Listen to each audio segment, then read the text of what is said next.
Hello আসসালামু আলাইকুম বন্ধুরা, আপনারা সবাই কেমন আছেন? আশা করি আপনারা সবাই ভালো আছেন। বন্ধুরা, নতুন একটি নিয়োগ বিজ্ঞপ্তি প্রকাশ করেছে গণপ্রজাতন্ত্রী বাংলাদেশ সরকার আয়কর গোয়েন্দা ও তদন্ত ইউনিট, জাতীয় রাজস্ব বোর্ড।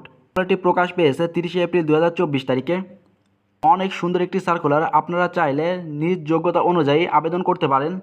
সর্বমোট 5টি ক্যাটাগরিতে লোক নিয়োগ দেওয়া হবে। প্রথমে রয়েছে কম্পিউটার অপারেটর, 11,000 টাকা থেকে 26,590 টাকা বেতন স্কেলের 13তম গ্রেড। 2টি পদ রয়েছে। শিক্ষাগত যোগ্যতা প্রয়োজন হবে কোনো স্বীকৃত বিশ্ববিদ্যালয় হতে বিজ্ঞান বিভাগে স্নাতক বা স্নাতকোত্তর ডিগ্রি এবং কম্পিউটার মুদ্রাক্ষরে প্রতি মিনিটে বাংলায় 25 শব্দ এবং ইংরেজিতে 30 শব্দের গতিসম্পন্ন থাকতে হবে। এরপর রয়েছে প্রধান সহকারী, 11,000 টাকা থেকে 26,590 টাকা বেতন স্কেলের 13তম গ্রেড। একটি পদ রয়েছে। শিক্ষাগত যোগ্যতা প্রয়োজন হবে কোনো স্বীকৃত বিশ্ববিদ্যালয় হতে স্নাতক বা স্নাতক ডিগ্রি, ন্যূনতম দ্বিতীয় শ্রেণী, সমতুল্য সিজিপিএ হতে হবে। কম্পিউটারের বেসিক ট্রেনিং কোর্স উত্তীর্ণ থাকতে হবে। কম্পিউটারে ওয়ার্ড প্রসেসিং, ইমেইল ও ফ্যাক্স পরিচালনার দক্ষতা ও অভিজ্ঞতা থাকতে হবে।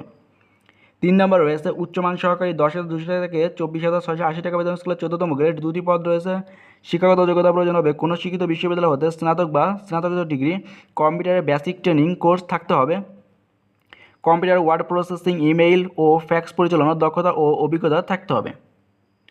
4 নম্বর রয়েছে অফিস সহকারী কাম কম্পিউটার মুদ্রাক্ষরিক, 9,300 টাকা থেকে 22,490 টাকা বেতন স্কেলের 16তম গ্রেড। 31টি শূন্য পদ রয়েছে।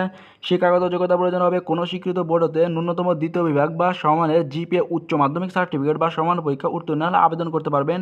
কম্পিউটার ব্যবহারের দক্ষতা থাকতে হবে। Computer word processing, email, fax machine চালানোর দক্ষতা অভিজ্ঞতা থাকতে হবে। কম্পিউটারের মুদ্রাক্ষরের সর্বনিম্ন গতি প্রতি মিনিটে বাংলায় 20 শব্দ এবং ইংরেজিতে 20 শব্দের গতি থাকতে হবে। সর্বশেষ যে পদটি রয়েছে অফিস সহায়ক, 8,250 টাকা থেকে 20,010 টাকা বেতন স্কেলে 20তম গ্রেড। 26টি পদ রয়েছে। পাশে আবেদন করতে পারবেন কোনো শিক্ষিত বোর্ড হতে মাধ্যমিক স্কুল সার্টিফিকেট বা সমান পরীক্ষা উত্তীর্ণ। বন্ধুরা, এই 5টি ক্যাটাগরিতে সকল জেলার প্রার্থীরা আবেদন করতে পারবেন।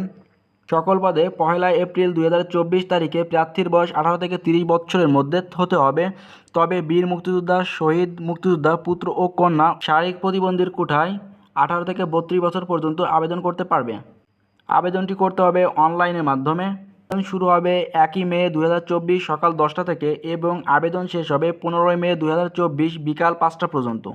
আবেদন ফি বাবদ জমা দিতে হবে 1, 2, 3 ও 4 নং ক্রমিকের জন্য 200 টাকা এবং টেলিটক চার্জ 23 টাকা সহ 223 টাকা জমা দিতে হবে এবং 5 নং ক্রমিকের জন্য টেলিটক চার্জ 12 টাকা সহ 112 টাকা জমা দিতে হবে। বন্ধুরা, জাতীয় রাজস্ব বোর্ডে অনেক সুন্দর একটি সার্কুলার, আপনারা চাইলে আবেদন করতে পারেন। আমাদের এই চ্যানেলে প্রতিনিয়ত সরকারি চাকরির আপডেট জানানো হয়ে থাকে। সকল চাকরির খবর সবার আগে পেতে আমাদের চ্যানেলটি সাবস্ক্রাইব করে আমাদের সাথেই থাকবেন। ধন্যবাদ।